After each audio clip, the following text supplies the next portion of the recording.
ऐसे लोगों के साथ काम करना पड़ा जिनके घर वालों की क्या मिट्टी तक उठाने वाला कोई नहीं था। ऐसे सड़कें चौड़ी करने, लेकिन लोगों ने मुझे सहयोग किया, सारी जातियों का, सारे धर्मों का।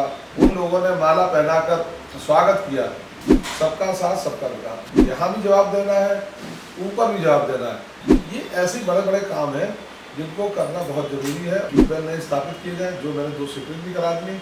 नमस्कार, मैं आमिना और आप देख रहे हैं news time media. Uttar Pradesh के निकाय चुनाव की तारीखों का ऐलान जैसे हुआ, न्यूज टाइम मीडिया की टीम लखनऊ के अलग अलग वार्डों पर जा रही है और वहां के जो पार्षद प्रत्याशी हैं, हम उनसे बात कर रहे हैं और जान रहे हैं कि भाई जो उन्होंने वादे किए हैं, अगर वो पिछले भी पार्षद रहे तो उन्होंने कितने वादे पूरे कर दिए, और अगर वो नए प्रत्याशी बनी है तो उनकी रणनीति क्या है और उनकी जो वादे हैं वो अपनी जनता से क्या रहेंगे। तो फिलहाल हम हैं यहाँ पर लखनऊ के एक वार्ड जिसका नाम है विद्यावती द्वितीय वार्ड नंबर 56, जहाँ सर बीजेपी प्रत्याशी हैं कौशल द्विवेदी। उनसे बात करेंगे और उनसे जानेंगे उनके वादे क्या है, उनकी रणनीति क्या है और अपनी जनता को किस हद तक सेटिस्फाई कर पाएंगे। सबसे पहले तो हम स्वागत करते हैं सर आपको अपने चैनल में। नमस्ते सर, जैसे कि हम जा रहे हैं हर वार्ड पे और वार्ड के जो पार्षद प्रत्याशी हैं हम उनसे बात कर रहे हैं, उनसे पूछ रहे हैं उन्होंने क्या वादे की, कितने पूरे किए। लेकिन यहाँ पर आप पिछले 5 साल से पार्षद रहे, ज़्यादातर तो वादे पूरे हो गए होंगे, नए वादे क्या रहेंगे? क्योंकि 5 साल का जो कार्यकाल मिला उसमें 2 साल तो हमारा कोविड कार्यकाल रहा, जिसमें सिर्फ जनसेवा रही, लोगों को काम अच्छा करनी पड़ रही थी। लेकिन तब भी मैं ये कहता हूँ कि जो भी हम लोगों ने वादे किए थे या मेरी पार्टी ने जो वादे किए थे उससे ज़्यादा ही काम कराया है। ये मैं नहीं कह रहा हूँ, ये हमारी जनता कह रही, जिसने मुझे आशीर्वाद दिया। जैसे आपने जिक्र किया कोरोना काल का, तो कोरोना काल का जो वक्त था वो काफ़ी हद तक आप लोगों के लिए बहुत चैलेंजिंग हो गया, क्योंकि आप लोग गली गली में जाकर देखना, लोगों को जानना कि किनका कितना काम हो रहा है, क्या मिल रहा है, किस तरह के सर कैसे आपने हेल्प करी अपने लोगों की। देखिए, कोविड काल तो ऐसा काल था कि जिसमें लोगों के परिवार के लोग, रिश्तेदार, नातेदार तक जाना पसंद नहीं करते थे, जाते नहीं थे या डर लगता था। जो भी है, सबको अपनी जान का डर लगता है। उस काल में भी मैं कहूँगा हमारे भाजपा के कार्यकर्ता, पदाधिकारी और हमारी टीम, हमारा नगर निगम की टीम, खास तौर से मैं कहूँगा कि चाहे सैनिटाइजेशन हो, चाहे घर का दवाई पहुँचाने को, चाहे बैरिकेडिंग हो, यहाँ तक कि मुझको तमाम ऐसे लोगों के साथ काम करना पड़ा जिनके घर वालों की क्या मिट्टी तक उठाने वाला कोई नहीं था। उनकी मिट्टी को व्यवस्था करा के ले जाना, उनका ढंग से सही ढंग से उनका रिमिनेशन कराना, ये एक अपने आप में बड़ा चैलेंजिंग काम था। उस काम को वही लोग कर सकते थे जिनको अपने प्राणों का भय ना हो और कहीं ना कहीं उनके मन में था कि ये आपदा आई हुई है, इसमें जो लोग पीड़ित है उनकी मदद कर सकते। सर, जिस तरह से आपने बताया कोरोना काल में इस तरह की चीज़ें आई, उसके बाद अगर हम क्योंकि बात करते हैं नगर निगम की, जो नगर निगम में सफाई, गलियों, रोड, इन सब की बात होती है, तो अगर सर आप जब पार्षद बने उस वक्त क्या हाल था और इस वक्त में कितनी चीज़ें, कितनी तब्दीली है? भाई, उस वक्त तो लोग कहते थे सड़क बनवा दूँ, जब मैं पार्षद बना था। अब लोग कहते हैं स्पीड ब्रेकर बनवा दूँ। तो अंतर तो साफ दिखाई पड़ रहा।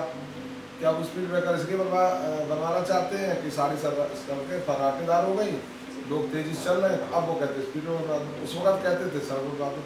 तो अंतर जमीन आसमान का है। और सबसे बड़ी बात है कि जो भारतीय जनता पार्टी की सोच रही और जो उन्होंने सोचा और जो हम लोगों ने महसूस किया, शुरुआत में हमको भी कठिनाइयाँ हुई कि किसी का रैंप तोड़ देना, किसी के चीज़ों को हटा देना जो अतोड़ था, कैसे सड़कें चौड़ी करनी, लेकिन लोगों ने मुझे सहयोग किया। अब एक समय तो ये आया कि कोई सड़क जैसे बनवाने के लिए मैं कहता था कि भाई एप्लीकेशन दिखा दो, किसी कोई दिक्कत तो नहीं है, तो पूरे मोहल्ले के लोग एक तरफा लिख के देते कि नहीं तोड़ दीजिए रैंप। लेकिन हमारी सड़क जो है बहुत बढ़िया इंटरलॉकिंग बनवा दी। तो खैर हमें बड़ा आनंद आया, जनता ने हमको शुरू सहयोग किया, हमारे कार्यकर्ता, हमारे साथी ने सहयोग किया जी। उन्हीं इसी वजह से विकास भी हो पाया। मैं ये भी कहूँगा, अब रोज उत्पन्न रहते, तमाम तरह की समस्याएं आती, तो हम चाहे कितना विकास कार्य कराना चाहते ना करा पाते। तो आप मान के चलिए सभी का भरपूर सहयोग रहा। इसमें मैं ये कह सकता हूँ सारी जातियों का, सारे धर्मों का, ऐसे ऐसे लोगों का जिनके बारे में लोग कहते थे अरे क्यों, कहाँ ये सब चक्कर पड़े हुए, ये सब आप कहाँ साथी होंगे। मैंने वहाँ भी काम कराया, जिसका परिणाम हमको विधानसभा और लोकसभा में प्रत्याशी मिला। उन लोगों ने सहयोग किया और आगे उम्मीद करता हूँ कि वह सभी लोग मेरे साथी होंगे। इस चुनाव में मुझे भारी मतों मिलेगा। जैसे आपने बताया कि जिन लोगों का सपोर्ट लगता था कि नहीं मिलेगा, उनका भी सपोर्ट मिले। जिस तरह से आपने बताया, अगर मैं उसी का सवाल पूछूं कि जब हम किसी और वार्ड में जाते हैं, अगर वहाँ पे बीजेपी प्रत्याशी होते हैं या बीजेपी विधायक हो, सांसद हो, कहीं ना कहीं जो दूसरी कम्युनिटी, जिस कम्युनिटी की आप बात कर रहे हैं, उनका खास कर कहना होता है कि अपने लोगों का काम तो करा देते हैं, लेकिन हमारे यहाँ कभी नहीं आते। अपने आसपास के क्षेत्र का काम हो जाता है, लेकिन जब हम लोग लेके जाते हैं शिकायत, तो काम जल्दी नहीं होता है, या फिर कहें कि जो वो अपनी पार्टी या अपने लोगों का काम ज़्यादा करते हैं। इस तरह की दिक्कतें से कभी आपके साथ है? अब यहाँ पर सब उल्टा है। यहाँ पर सब उल्टा ये है कि मैं नाम नहीं दूंगा, हमारे एक साथी हैं, उनके मित्र हैं जो एक दल से खड़े हुए हैं। वो ये कहते हैं कि भैया विकास इतना करा दिए, मेरी कोर टीम ही टूट गई है, मुझे कोई वोट देने को तैयार नहीं। वो कह रहे हैं कि हम दल का क्या साथ दें, हम विकास देखेंगे, जो हमें रोज का चलना फिरना, उनकी कई बार सरकारें आई, हमारा विकास नहीं हुआ।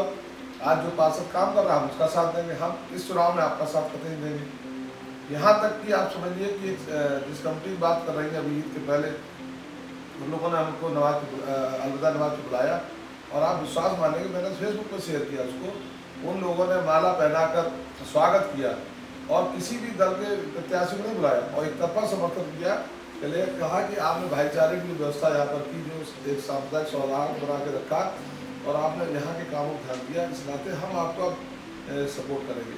तो मेरे यहाँ पर आज की डेट में मैं कह सकता हूँ कि किसी भी तरह की बात नहीं, मैंने सबको जोड़ने का काम किया, जो हमारी भारतीय जनता पार्टी कहती है, सबका साथ सबका विकास। हाँ, ये जरूर है, जो न्यूसेंस करने वाले लोग हैं, जो किसी भी दल के हो, उनको मैं पसंद नहीं करता हूँ, क्योंकि कहीं ना कहीं हमको जवाब देना है, यहाँ भी जवाब देना है, ऊपर भी जवाब देना है।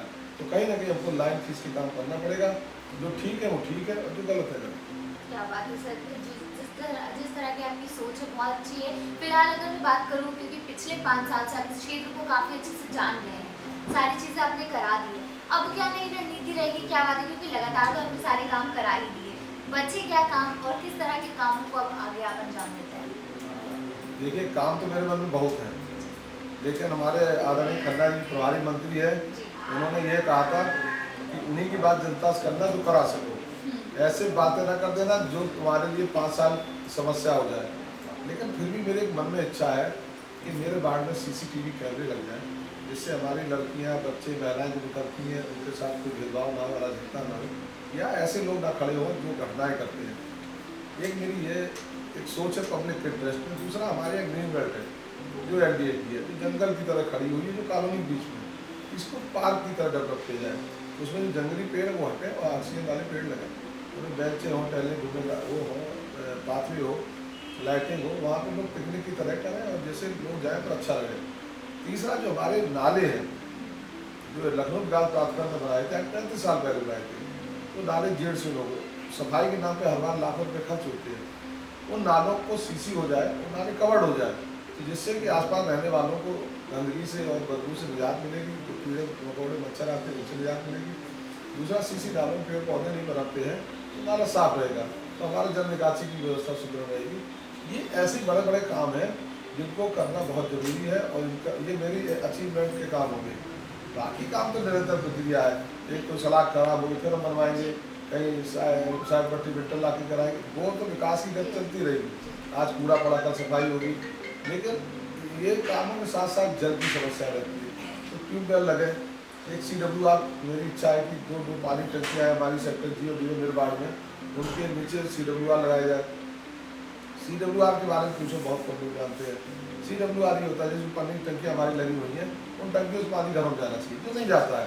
उसका कारण ये है कि पंप जो हमारे लगे थे टंकी के नीचे, उससे पानी उलिट करके टंकी में नहीं जाते हैं। क्यों नहीं जाते हैं? क्योंकि वो नीचे एक तो पंप खत्म हो गए, दूसरे पार्क में पंप लगे तो वो उसको चढ़ा नहीं पाते हैं। तो CWR उस टंकियों के नीचे लग जाएंगे, उससे पानी पंपों से जाएगा और लिफ्टिंग करके टंकी में चढ़ाया जाएगा, और फिर उस टंकी से पानी सबको मिलेगा। तो उसमें क्लोरीन भी पड़ेगी, तो बीमारियां भी नहीं फैलेगी, गंदगी नहीं रहेगी, और हर जगह पानी मिलेगा। ऐसे क्या होता है, जो ट्यूबवेल बंद हुआ उस क्षेत्र में पानी चला गया। तो मेरी इच्छा रहेगी ट्यूबवेल नए स्थापित किए जाए, जो मैंने 2 स्वीकृत भी करा दिए, जो लगेंगे, और इसके साथ प्रमुख मेरी ये भी रहेगी CWR की स्थापना हर आदमी की तरह से। सर, तो ये थे हमारे साथ कौशल द्विवेदी जी, जहाँ पर उन्होंने की बात करी, काफ़ी अच्छी बात बताई उन्होंने, कई जो अपनी रणनीति है उस पर बात करी। अब तो ये वक्त ही बताएगा कि जो रणनीति है, जो वादे हैं, वो किस हद तक पूरे होते हैं। फिलहाल हम और दूसरे वॉर्ड पे जाएंगे, दूसरे वॉर्ड के जो भी प्रत्याशी हैं उनकी रणनीति क्या उनके बारे में आप तक पहुँचाते रहेंगे।